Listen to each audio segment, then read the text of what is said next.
Good afternoon. Good afternoon, everyone, and welcome. Please silence your cell phones, including my own.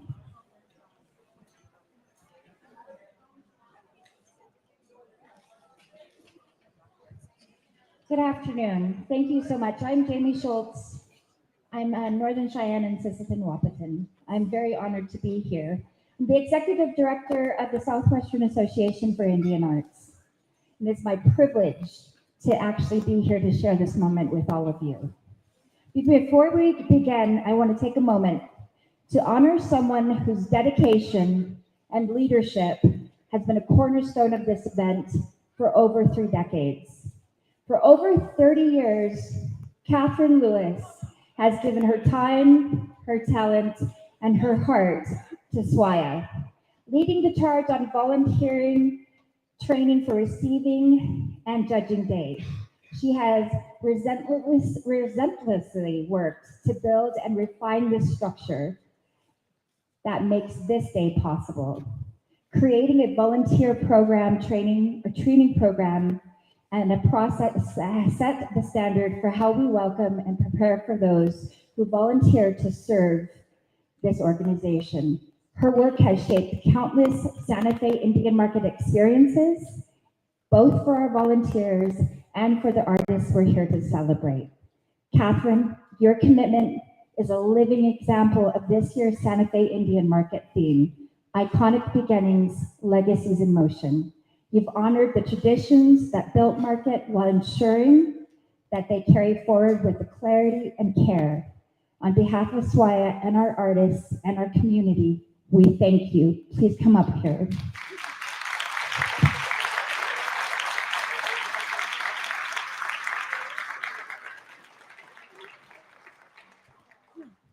We're so honored.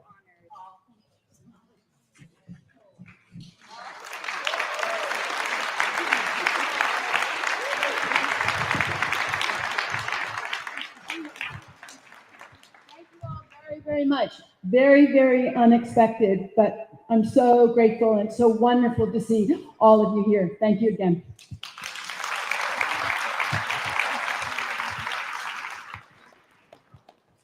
This year's theme speaks to the heart of what we celebrate here today. Iconic Beginnings, Legacies in Motion, reminds us that Santa Fe Indian Market is more than just an event. It is a continuum every artist, past and present, contributes to, and a legacy that is not static. We are moving, changing with each creation, each connection, and each generation that joins us. Today, we recognize the very best of those contributions. The award-winning work honors the skills, traditions, and innovations that make Native art a living, ever-evolving force. Thank you all for being here today to celebrate the excellence of these artists and what they bring to the Santa Fe Indian Market community and the larger Native art market community as a whole. And now it is my honor to just start the show, so thank you for your patience. I would like to present to classification number 1, jewelry, Jonalee Valencia. Please come forward.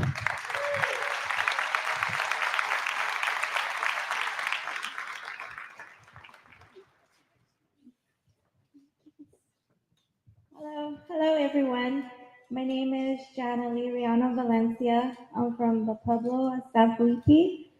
I do mosaic inlay jewelry, reversible. So there's a different design on the other side. How I make it is I individually cut each stone in turquoise. My stones are Kingman turquoise, and then I use orange spiny lapis, white clamshell, goldlet pearl, mother pearl, black jet. And what I do is I cut each stone individually, then I glue it together with epoxy glue, and I grind, sand, and polish. That's how they're done. So I spent hours and hours in sitting at my table and in the workshop. So it takes a long time to make my pieces. And not only that, after they're done, I always talk to my pieces because they go a long way to out of state to even out of the country. So they're very spiritual pieces. My inspiration comes from my parents, my mother and my father. My parents are well known for their jewelry that they do. So I've been doing it for maybe 30 years plus. They used to make me do it when I was in high school. So I, I'm the fourth child, so I'm the only one that kept going with my parents. So I'm really close with my parents. And that's about it. So thank you. And thank you to the committee for giving me this award.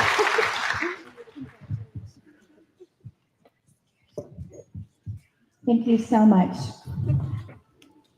So our next classification is classification 2, pottery. So I would like to bring up Chris Youngblood and Jennifer Tafoya for a collaborative piece, Clash of the Titans.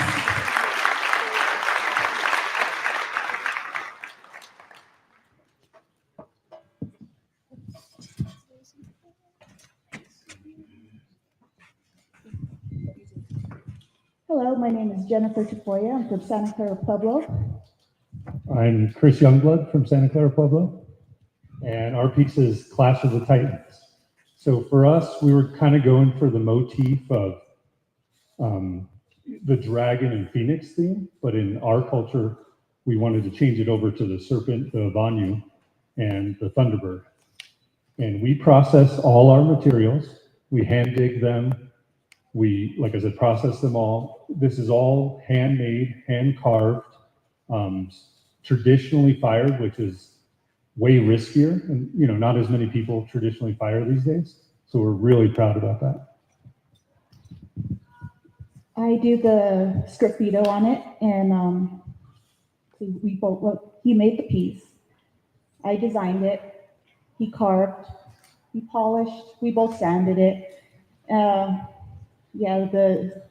It was like a lot of talking back and forth as to what design to put on it, because designing takes forever. Just trying to figure out what you want to do. And so we were talking about, we love your dragon piece. It's like we love the Avani piece, the ones that I did, and then we're like, well, let's try putting them together. The Avani and the Thunderbird, and then redesign it to be a little more, I guess, modern. Yeah, we're really happy with how it came out, though. I just wanted to thank all the people that have been there for us. I grew up here at India Market. I've been coming here since I was a little kid. This is my 24th India Market. And I just want to thank my mom, who's in the crowd. She taught me how to make pottery. I want to thank my parents, Ray and Emily Tafoya, and also, part of the inspiration was my great grandmother, Severa Tafoya. Thank you.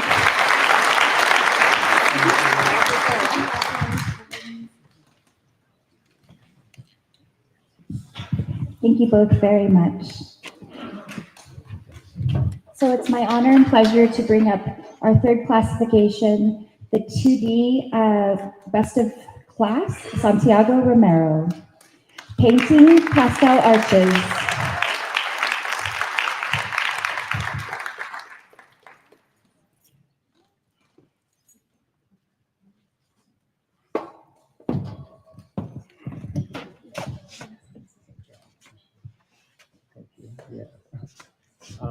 I just want to thank and congratulate everyone that's here today. I'm incredibly grateful and humble for being up here with such incredible artists. Walking in here, it's a lot of competition. So congratulations to everyone. My piece is entitled Pastel Arches, and it comes from the idea of our dances along the river, Coach G house in Santa Ana and parts of Santa Clara where I'm from too. But the idea of waking up with this sunlight that continues on throughout the day into the dances, and then meeting at sunset, and that type of light that continues and connects is called pastel arches. So it's this idea of waking up for the day and going through all the motions, and then getting to the end of the day and being so tired throughout, and knowing that it's like this approach or ascension to something greater, and the experiences that continue to humble us. And I think that's probably the most important part about being Native American, and learning your traditions and learning how to paint classically.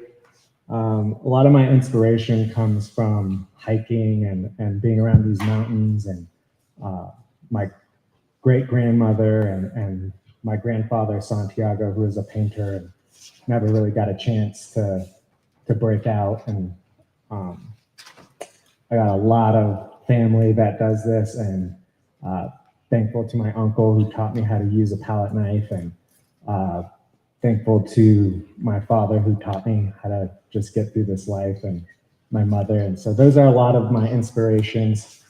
The techniques I use are palette and 1,000 strokes. The piece doesn't take too long. It takes about 2 days.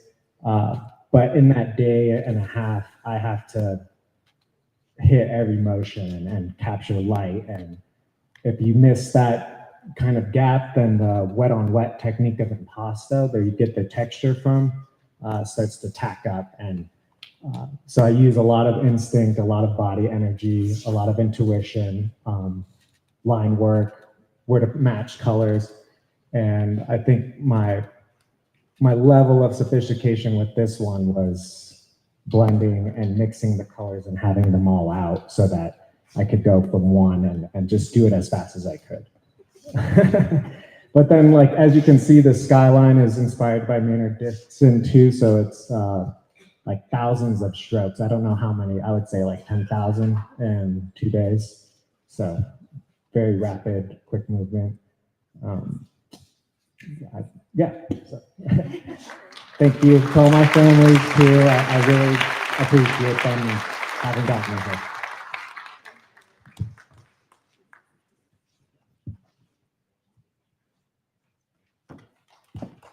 Thank you, Santiago. And for our next classification, Pueblo wooden carvings, we have Robert Albert. Please come up.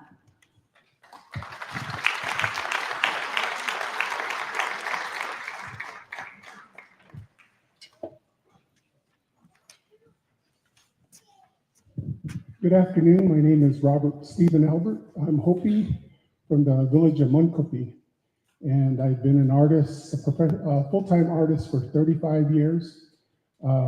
This is my 28th year here at Santa Fe Indian Market, and I've been carving since I was 13 years old.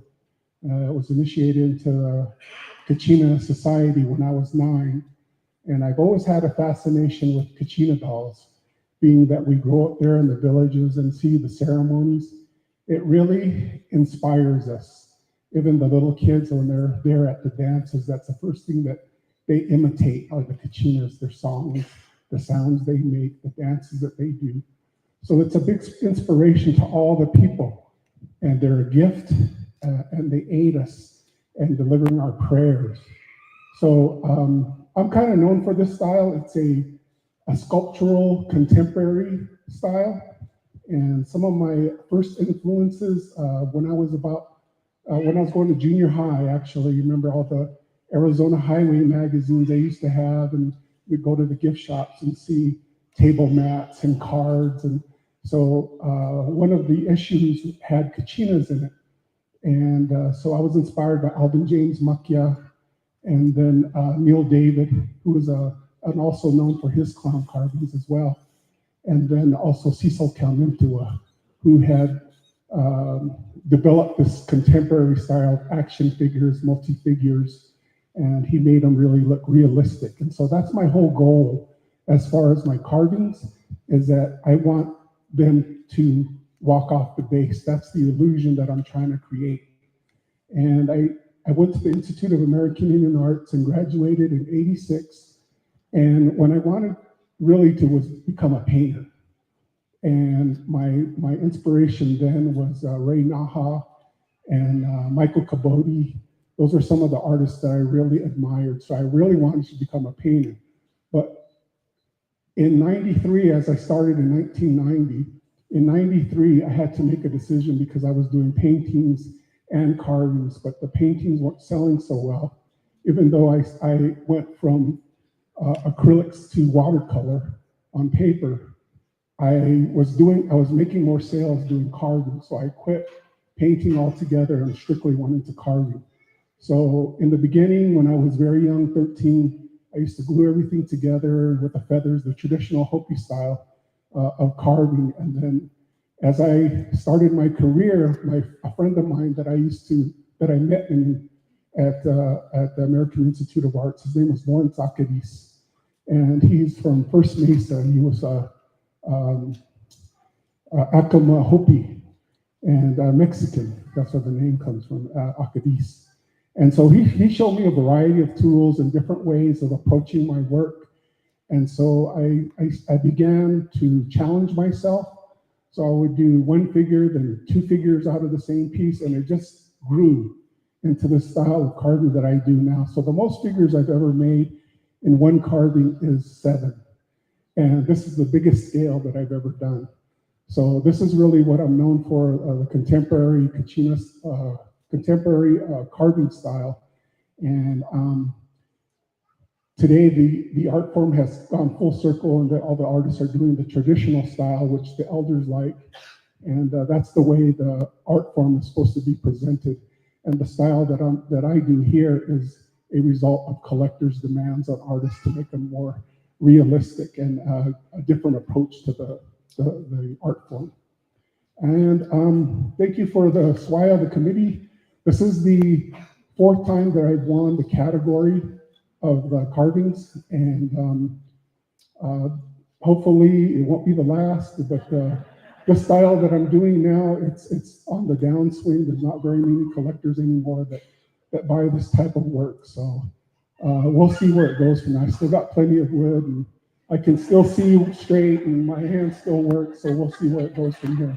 Well, I appreciate you all, and thank you to all my family, my inspiration, my wife, that all helped me through my career. Appreciate it. Thank you very much.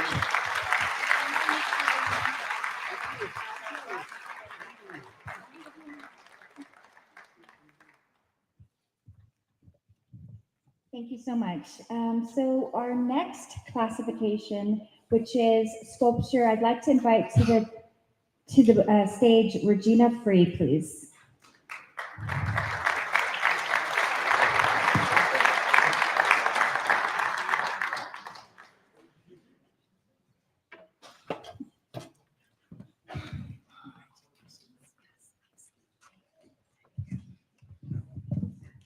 Hello, my name is Regina Free. I am Chickasaw, and I live in Newkirk, Oklahoma. My piece is Windswept. It is a bison, and his name is a reference to his native environment, which we are very familiar with. We live near the Tallgrass Prairie, and we get a lot of that wind, so we're pretty familiar with that.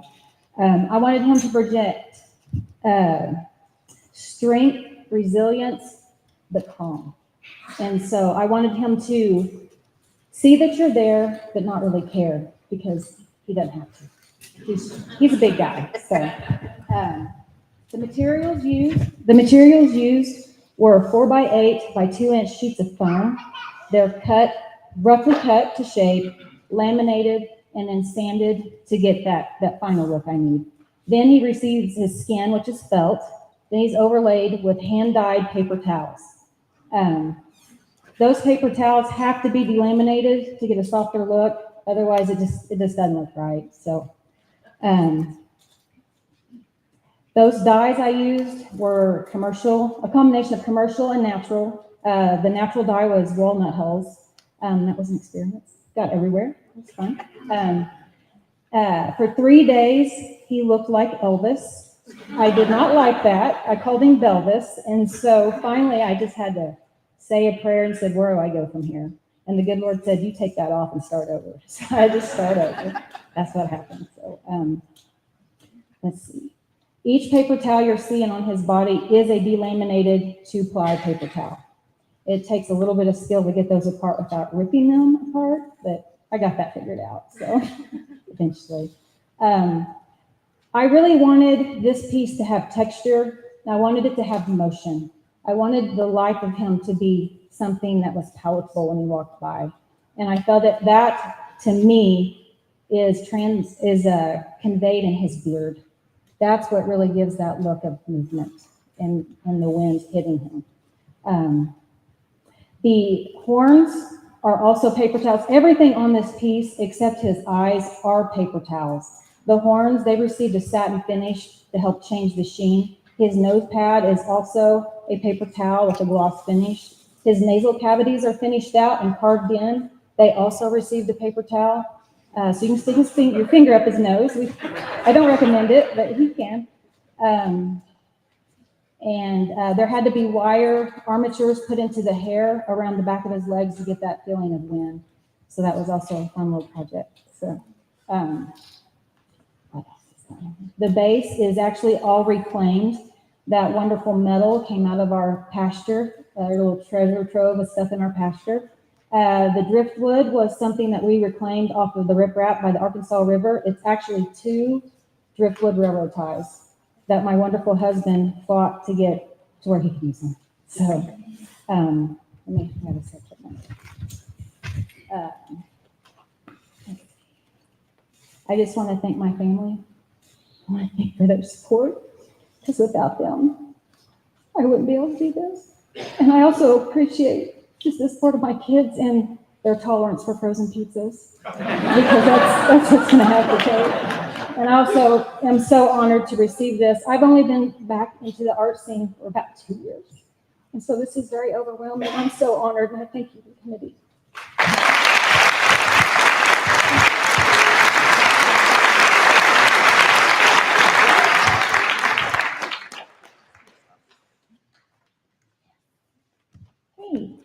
Thank you so much, Regina. So our next award winner, I'd like to invite up for the textiles category, Lola Cody with the Two Gray Hills Navajo Rug.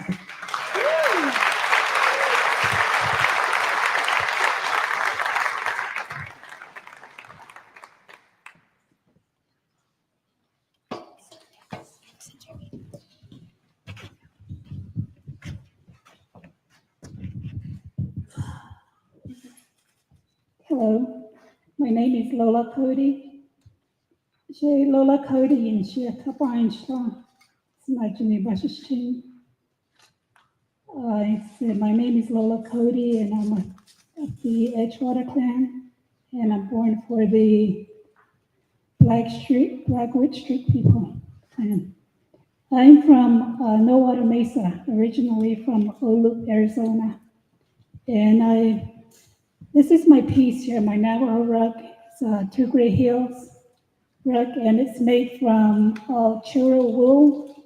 There are no dyes used in that. And I raised the churro sheep, and they're all white, black, different shades of brown, and then different shades of gray. And that's where I get my wool from. And my inspiration is from my mom and my grandmother. They were both weavers as well, and I have always tended to the sheep because I started weaving when I was about 5 years old. And I do all the shearing in the spring, and then after that I do the carding. I don't do the carding, I do the spinning, and then I do the cleaning. And actually I skip the carding because you'll notice it in my rug. There is, in the brown and the gray, there are different shades. You'll see some darker spots and then some lighter spots. That's because the carding was skipped. And in doing that, I found out that it gives a lot more life to the rug. rather than trying to alter your colors.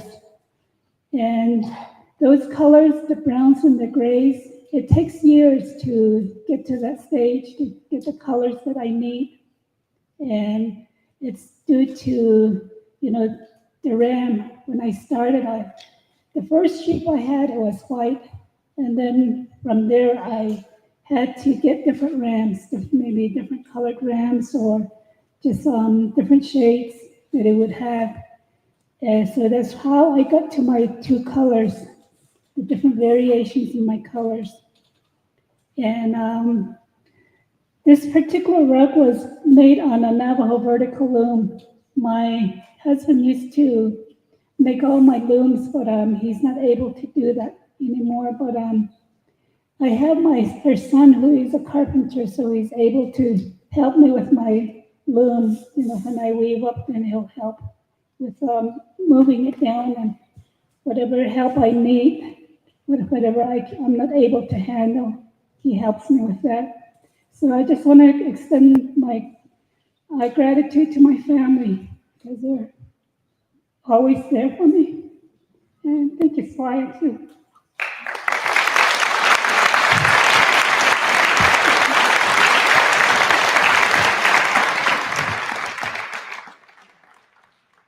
Thank you, Lola. Our next classification I'd like to announce is Diverse Arts. Virgil Ortiz, please come to the stage.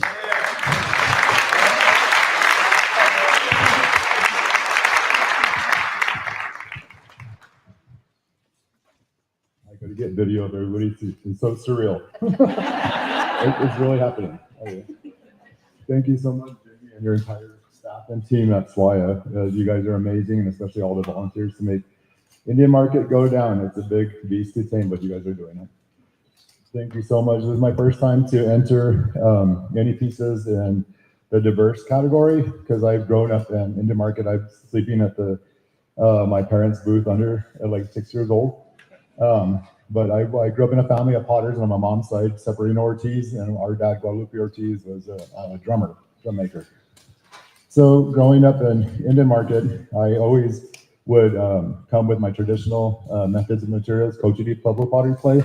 But this year is the first time I entered with a diverse category because thank you ADHD, because I worked in all different types of media. So like it's fashion, jewelry, film, glass, and high fire ceramics. So to be able to get this far in the judging, I'm very thankful for it, and I'm very excited. And I created this piece, my team and I, working with the glass out in Corning, Museum of Glass in Corning, New York. And the high fire, the main body is made out of ceramic. And I use the B-Mix high fire clay along with high fire glazes. And his name is an aeronaut, and he is one of my characters that I designed, 19 groups of characters that represent the 19 pueblos that are still here in New Mexico today. And I created a film script 23 years ago, trying to explain and globally educate about the 1680 Pueblo Revolt. So that's what all my my work is based on, is helping everybody understand it, because a lot of people don't know about the 1680 Pueblo Revolt and what happened to our people. It's basically been swept under the carpet because of the genocide and the bloodshed and the murders that happened to our people. So my thinking was the biggest audience that I could actually educate was through the film world. And I wrote a movie script 24 years ago, and using all the different types of mediums that I do work in, which if you guys know my work, all these really futuristic kind of looking characters, I wrote different characters to help me explain to the next generation of how the Pueblo Revolt took over, because again, it's been swept under the carpet because of what happened to our people. So now it's catching on and people are understanding. And my prayer was to have all the other artists and younger artists to help explain the Pueblo Revolt, and now it's catching fire. So it's a good feeling to do. And like to have this character, the aeronaut, he's the pilot of the survivorship Armada, and what they're us in the future, Pueblo people, but they're coming from the year 2180 to the historic time and to the present time, and they're collecting artwork, our languages, our ceremonies, our ways of life, taking it back to the year 2180, storing it and protecting it, so when we get to that era, we still have all our traditions, our ways of life intact.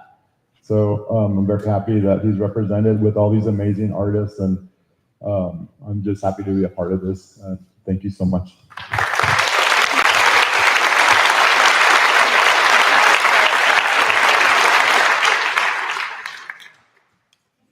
And for our next classification, I'd like to invite Jackie Brett up for His Stories Become Legends.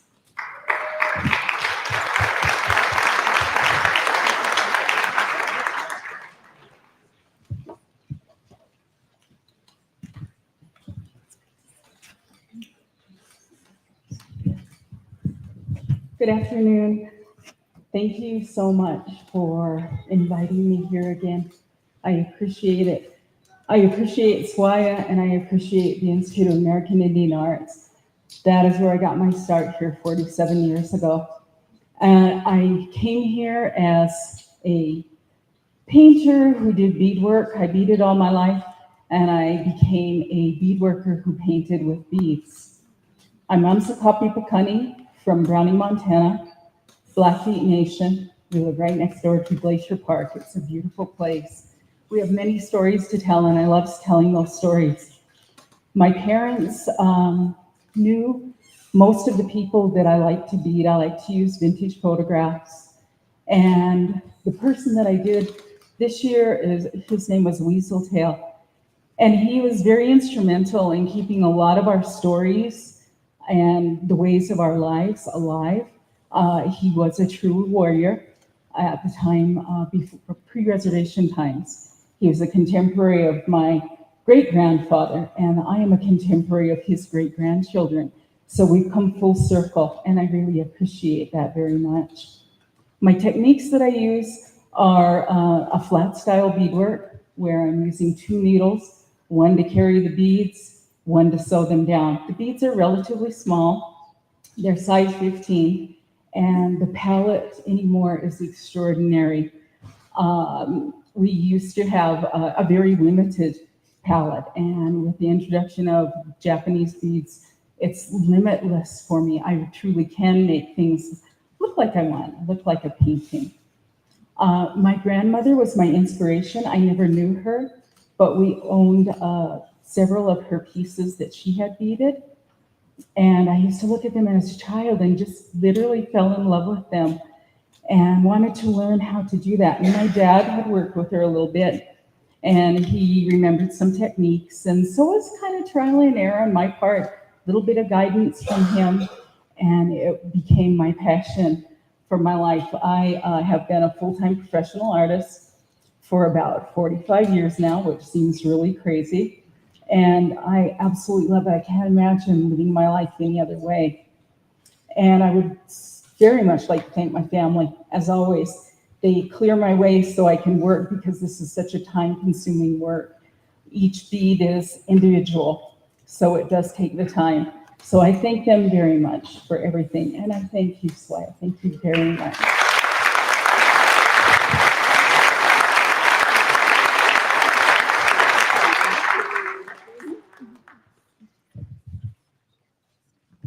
Thank you so much. So the next classification I would like to have come up is the youth classification. Not Klaus, Klinget, gold star. Just a kid learning to weave with the ancestors in my heart. If you could please come forward. Hi.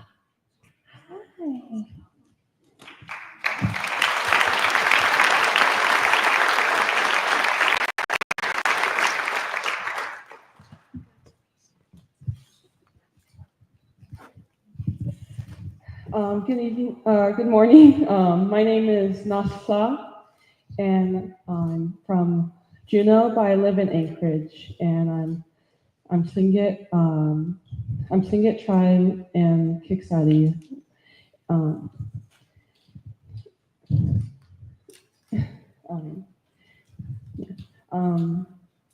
My piece is called Just a Kid Learning to Weave with My Ancestors in My Heart.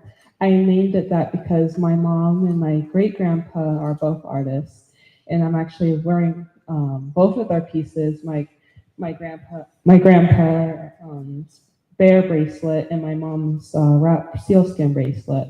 And I always thought that was really special, like the artists continue on with the generations. And as for the what my inspiration for creating it was my mom and I, we've been learning how to tan skins, and I've been really interested in tanning fish skin and processing salmon vertebrae as well. And this year I've been learning how to raven's tail and cedar, weaving cedar as well. So I wanted to express everything I've been learning for the past couple of years into a singular piece. And the materials I used for it is black cod, red and yellow cedar, mother of pearl as the buttons on it, and brain tan skin for the bottom and top, and abalone as well.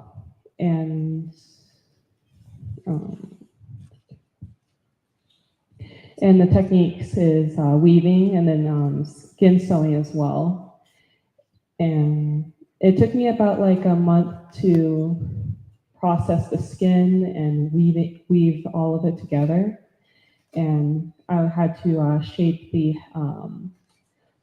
hat as well. So that took some time. And I feel really special that because my mom and I've grown with my mom since I was a little kid, just running around all the booths, sleeping under the table, and now being one of the artists, it just feels super special. So I want to thank my mom for guiding me, and to SWAIA as well for seeing me and my pieces. Thank you.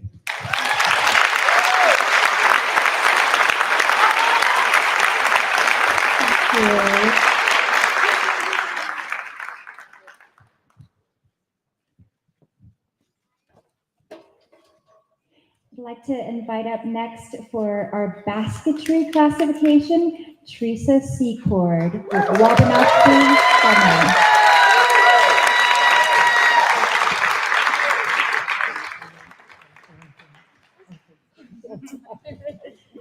Oh, a little bit nervous each time.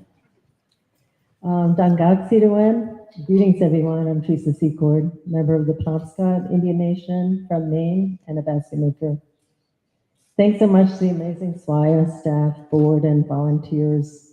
We have such a warm and welcoming environment here from the moment we walk into this building each year to enter our art. It's you and Jamie and Mona. Special thanks to my late beloved teacher, Madeline Tomer Shea, who taught me to make baskets on Indian Island in 1988. My family and friends for your support. I also want to thank all the art supporters and collectors here now and past shows. You help to make what we do so meaningful, so important when we can create, act as culture bearers, and also make a living from our art, especially in these times. My piece is entitled Wabanaki Summer, and it's a very traditional form that's been, a barrel form, has been woven in my tribe for more than 200 years.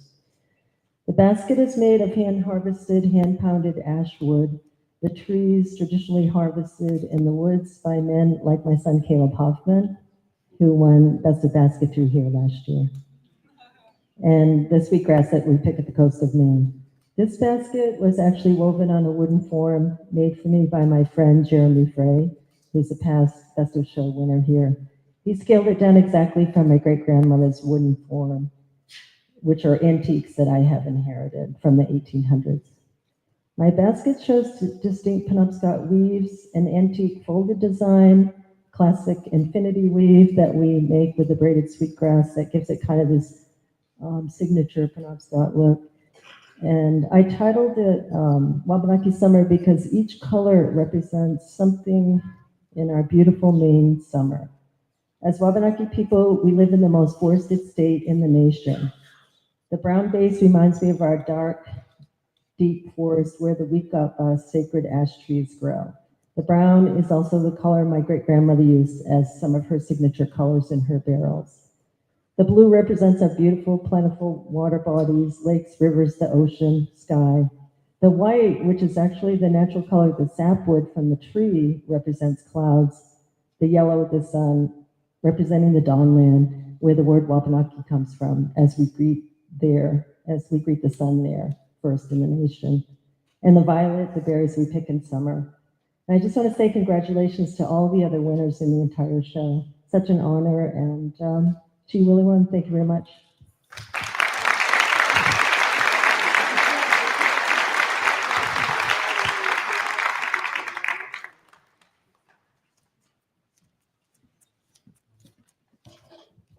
Thank you all so much. And again, thank you. It is truly an honor. I would be remiss if I didn't let the volunteers and the staff that have pulled this together, as well as our board members. Are there any board members in the room? Please raise your hand. I just want to recognize the leadership in this changing climate and also this changing texture. So volunteers that come together to make this happen, of course, for you artists that do this out of passion and love, and our staff works long days and long hours to make sure that we do the best that we can. So again, and also all the sponsors and collectors in the room. So I'm going to turn this over to Beverly Morris, the IAIA, Institute of American Indian Arts Foundation Chair. She will be presenting the IAIA Alumni Award.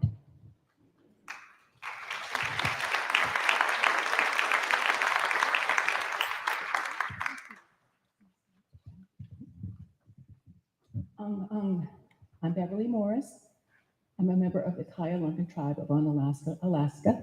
Bob's telling me I need to do this. Okay, thanks, Bob. Good afternoon. On behalf of the IAIA, we are honored to present the IAIA Alumni Award at today's SWAIA celebration, Best of Show ceremony. This award recognizes the extraordinary artistic achievement and celebrates those who bring Indigenous contemporary art to new heights. Presenting the award during the SWAIA Best of Show ceremony reinforces IAIA's connection to the broader Indigenous arts community and underscores our shared celebration of artistic excellence. Today, this year's award goes to Emmett Navakuku.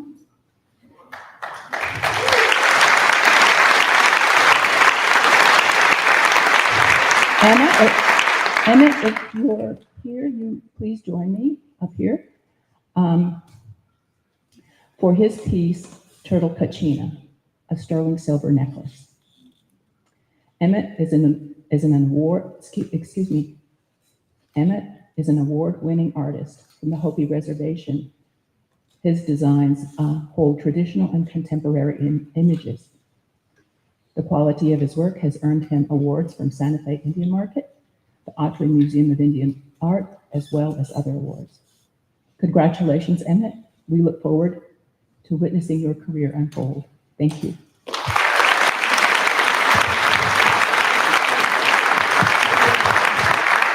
I just want to say thank you so much. Partnerships like with the Institute of American Indian Arts are so important for all of us to move together. I'd like to invite another partner up, the Native American Art Magazine. Michael Clausen, editor, with the special award for the Native American Art Magazine.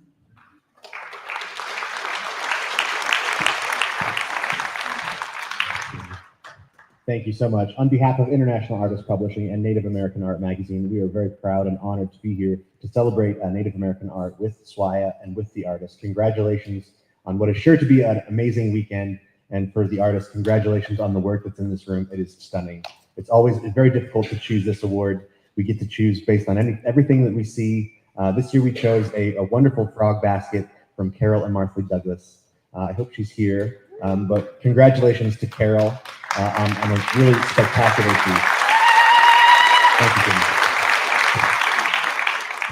So just want to again thank the judges. This was a very, very hard decision. You guys took your time. You made sure And again, the excellence in the room was profound and monumental. So again, thank you, and let's enjoy some lunch and share some food and have a celebration. And I was done.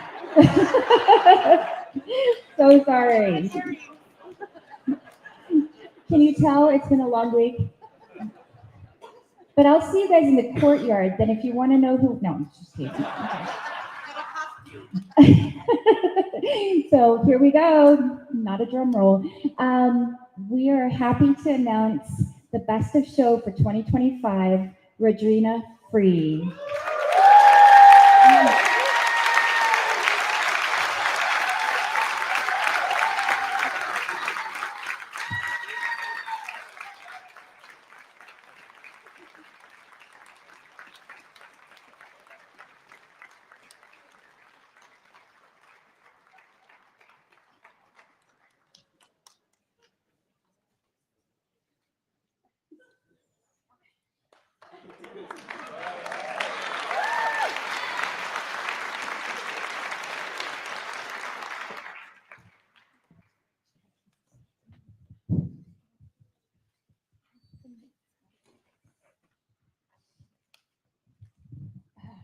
No words. No words. If you would have told me 2 years ago I'd be here, I would have said you're joking. I set art aside to take care of my family. Those 3 wonderful children and my husband. And I did it. And I prayed when I did it. And I said, when I get a chance to do it, I will do it. And he gave me that chance. And for the last 2 years, I have been busting it hours and hours and hours. And it's just been a lot in the last 2 years, 2.5. And to even be accepted, I was so excited that I would never, ever have imagined I would have been here. And I'm so honored. And it's still to be where I'm at with this amazing artwork. It's too much for me to process right now. So I just thank you. Thank you so much.